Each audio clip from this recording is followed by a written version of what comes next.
Just today, maybe you saw President Trump said he plans to phase FEMA out. We have people in FEMA that are working now that are here for the mission, helping people before, during, and after disasters. Just to follow up on Mark's question, what would happen to communities like St. Louis if FEMA were faded out? I don't know the answer to that question, but I know this. This is what I do know. This hurricane season, we are operating along the same lines we did last hurricane season.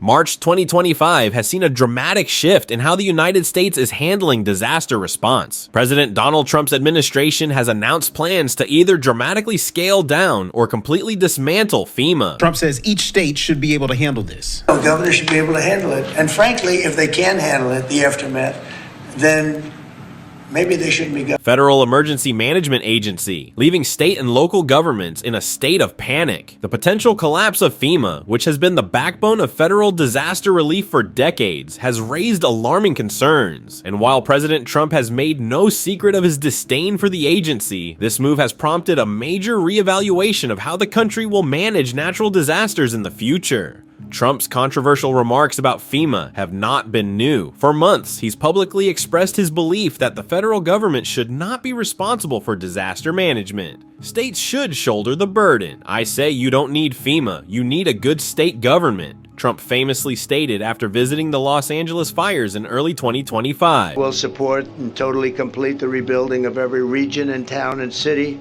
that was devastated by the hurricane, and I will slash through every bureaucratic barrier that you're having already. FEMA is a very expensive, in my opinion, mostly failed situation. It's a sentiment that's reverberated through the corridors of power in Washington, and FEMA, already struggling with internal inefficiencies, has become a prime target for reform, or perhaps even obliteration. But experts and officials who work at the ground level, those who respond to hurricanes, wildfires, floods, and other natural disasters, are increasingly alarmed. According to emergency management professionals, state governments are woefully underprepared to handle the increasing frequency and intensity of disasters, particularly without FEMA's support. FEMA's role has been clear for decades. When a major disaster strikes, whether it's a deadly hurricane, a catastrophic wildfire, or widespread flooding, the agency steps in to provide vital resources. But the truth is, FEMA has always operated in a support role, never taking over the full scope of disaster response. Local and state governments retain primary control, but they lean heavily on the federal resources that FEMA provides. Trump's new orders, if they succeed, would cut these resources at a time when they're needed most. State governments, which already struggle to handle disasters with the help of federal aid, would be left to manage the aftermath on their own. This could mean thousands of additional personnel would be needed to manage relief efforts, inspect damage, distribute disaster aid, and rebuild infrastructure, tasks that are currently handled by FEMA and its army of federal workers. But without FEMA, how would states, especially the smaller ones, cope with the astronomical costs and complex logistics involved? Take Florida, for instance. After Hurricane Irma in 2017, the state received over $5.5 billion from the federal government to aid recovery. Without FEMA's funds and personnel, the state would have faced a financial crisis of unimaginable proportions. That's just one disaster. Imagine the ongoing strain if states were left to handle multiple hurricanes, wildfires, floods, and tornadoes on their own. Would they be able to pool enough resources to cover the costs? And more importantly, would they be able to help communities rebuild after the disaster? Or would they be left with the rubble of a decimated infrastructure? FEMA also plays a significant role in disaster preparedness, something that states simply don't have the capacity for, especially with the intensity of recent climate events. The agency offers grants to help local governments and communities strengthen their infrastructure to withstand disasters before they strike. Federal investments in preparedness have saved billions of dollars in the long run. A study by the National Institute of Building Sciences found that federal investment of $27 billion in flood-prepared infrastructure since 1995 will save $160 billion. Without FEMA's help, states would be on the hook for making these kinds of investments, something that could take years, if not decades, and cost billions of dollars. The potential shutdown of FEMA also raises questions about how disaster aid would be distributed. At the moment, FEMA provides emergency assistance to millions of Americans in the form of food, water, temporary housing, and even medical assistance. assistance. In the wake of major disasters like Hurricane Helene, which devastated North Carolina in 2024, FEMA coordinated the efforts of 8,500 federal workers and brought in additional resources from other federal agencies like the Department of Defense and the Army Corps of Engineers. Without FEMA, who would step in to organize these efforts? The issue becomes even more complicated when considering the future.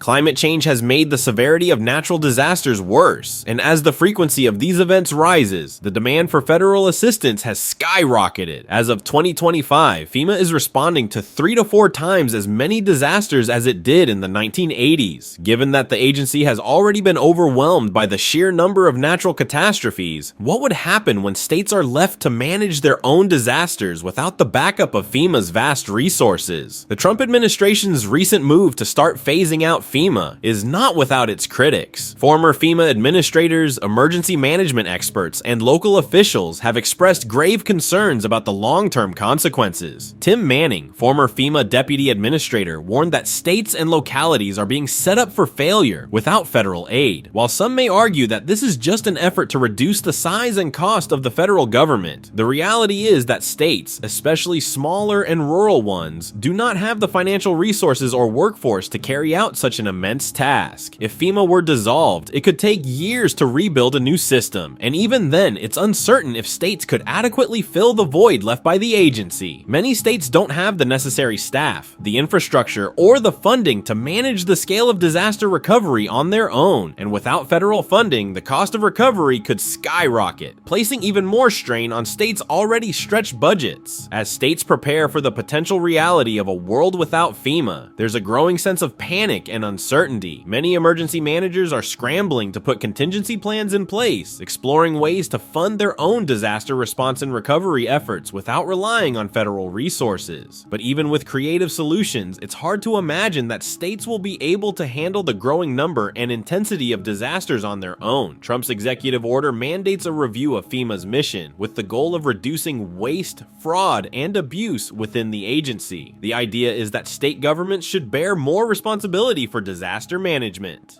But this creates a dangerous precedent, especially in the face of ever-worsening climate disasters. Without FEMA's intervention, it's not a matter of simply reorganizing disaster response. It's a matter of leaving states to manage an increasingly dire situation alone. While some may argue that FEMA's processes could be improved to better respond to disasters, no one can deny the critical role the agency has played in disaster recovery over the years. If the agency is shut down or significantly reduced, there's no telling how the country would fare in future crises. Would states be able to handle the full responsibility, or would they buckle under the pressure? As of now, the Trump administration has yet to provide concrete details on how the transition would work. The speculation alone, however, has left state and local officials uneasy as they scramble to prepare for a future without FEMA. What's clear is that this decision will have far-reaching implications that could change the landscape of disaster response in the United States for years to come. For now, as the debate continues to unfold, emergency managers and state officials are left with one chilling thought. Without FEMA, the future of disaster relief in the United States may be far more uncertain and much less prepared than anyone ever imagined. So what do you think? We'd love to hear it in the comments section, and don't forget to like and subscribe for more content from us.